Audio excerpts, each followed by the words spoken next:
multiple search demonstration with the new Barryvox Element. In this test, the two target transceivers are placed sufficiently far apart that you would search them as two separate searches, and I've tried to place them so that they'll be pretty even to the search transceiver during the search phase, so that the signal should be, one's not going to be really much stronger than the other. So we'll see what the element does. So we go into course search mode, no signal being received. I'm just going to skip the course searching part. I'm just going to walk at a bit of an angle to the two transceivers just to speed up the demo a little bit until it gets its first signal, rather than doing a classic strip search. Okay, so I've got one signal, okay, around 60 meters away. You know, it's not that far, you know, like all transceivers, it's not that great at estimating distance a long way out, although I think the element seems better than a lot of them. So I'm going to go forwards anyway. So I've got one signal at the moment and it wants me to go straight forward, so I'll carry on doing that. Okay, so I keep going, the tone stays the same, everything seems fine. A little bit of a correction there. Now, what I've got now on the screen, difficult for you guys to see, is I've got a plus symbol. The transceiver is telling me it is receiving something else, but it has yet to isolate it as a second distinct transceiver. On there it has now. It's got rid of the plus symbol and a second person icon has appeared at the bottom left. So for a while it knew it was receiving something else, but it wasn't sure. Now it's got two distinct signals, but it's still like you know, just like the Tracker 2, it's still only letting me hear the same single search tone to tell me what to do.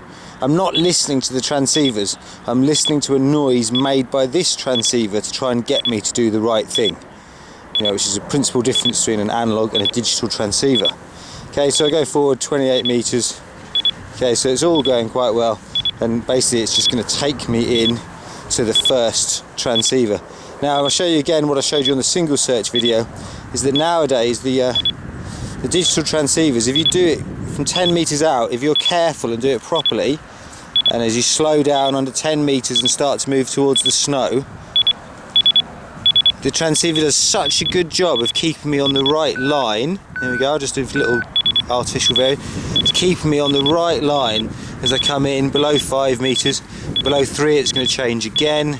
Ask me if I want to mark, which I'm not going to, I'm going to keep going.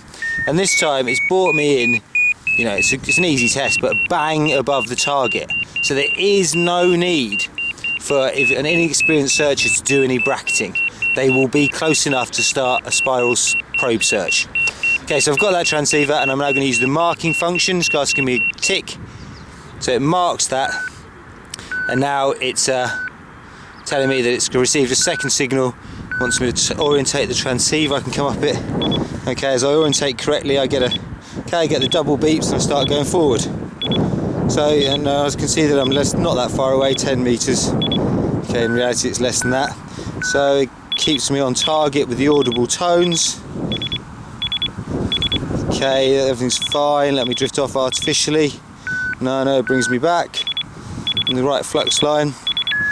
Okay, now I'm 3 meters, I'm descending onto the snow, and again I'm right above the target without doing any bracketing, which is not just the element. If you did the same with the Tracker 2, you would find exactly the same results. It's just the new crop of 3 antenna digital transceivers. Okay, so that's a simple double burial. I'm now going to do a slightly more complicated one where the two transceivers are going to be close together, less than 5 meters apart, which is, you know, a complicated search scenario. Okay, nothing being received, so I'm in course search. I'm just going to move towards straight towards the target to simplify the search. Okay, so what have we received now? We've got a single signal around 60 meters away. The transceiver is probably 45.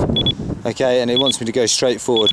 At the moment, you can see from the screen, it's just identified one signal, so we'll carry on like that, and we'll just do what it says. We follow the arrow. Okay, the distance is going up at the moment, on back down again. It's just it's right at the limit of its range. Okay, but it's going down very quickly now. Okay, so here The transceiver is now showing a plus because it's receiving some other signals, but it's failed to isolate it as a distinct second signal. But it's showing a plus sign to show me that something is going on, but the tones and the arrow are still telling me to go straight forwards. Okay, so a bit of a direction change there, so I bring that round. Okay, and now we've lost the plus sign and we've got two distinct people on the left hand side of the screen. Okay, so it's showing me it now sure there are two buried transceivers. So we keep going forwards. So it's fairly simple. I'll just go straight into the first one, just do what the transceiver says. Everything's going fine, numbers going down, lights in the middle, tones, double bleep telling me that everything's going fine. So we're getting closer in now. Still wants to go straight ahead, everything's fine. Below 10 meters, tone changes, keep going, everything's fine. Okay, the tone change alerts me to the fact that it wants me to change direction. Fine change of direction there. Keep going in. Another tone change. So this is where I want to go slowly to make sure I come in just right on the transceiver. 3.9. Okay, and I'm below 3 meters now, so I'm descending right down onto the snow, going as slowly as possible until I get the lowest number I can, 0.6, 0.4, and then it'll go up there, 0.5. So I come back to my 0.4, and I would either bracket if I was comfortable with that, or I would start probing from there. So I found that transceiver, I mark it.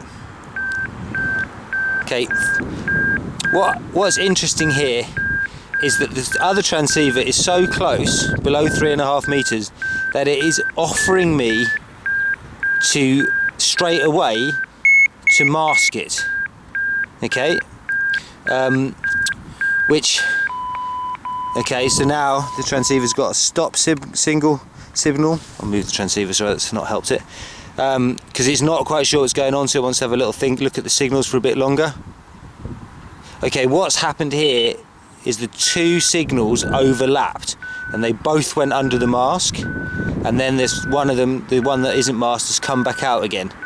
Okay, so I'm right on the edge of the 3.5 meter boundary, so it's got to asking me if I want to mask the second signal or not, which I think is slightly confusing, because you may mask the first one and then straight away mask the second one because you haven't realised that, you know, you might think that you didn't successfully mark the first one, so you marked it again.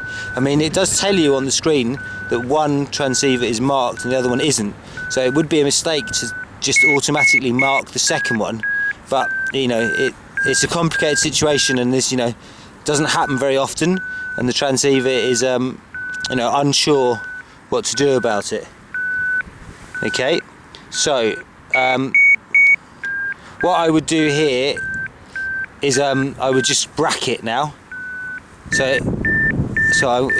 And as soon as I bracket, I find that my number is going down this way. Okay, it's still going down. So it's it's going up and down a little bit. And then I would do, so I've reverted really to knowing the other transceiver is very close and doing sort of standard bracketing, which is not really the system that Mammut promote. But you know, in this situation it's the best thing to do. I mean, two people very, very close together is a problem, you know, and by bracketing I've got to the second signal, but without bracketing I would have found that very confusing. And the masking was not helping at times. You know, it masked both transceivers temporarily, and it did make the numbers jump around a bit.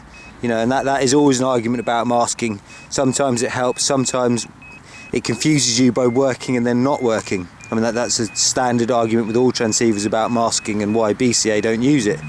But you know, with a bit of bracketing and, you know, more experience, it was fairly straightforward to bracket to the other transceiver.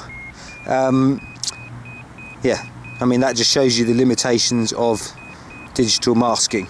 But that was a complex burial situation with the Mammut Barryvox Element.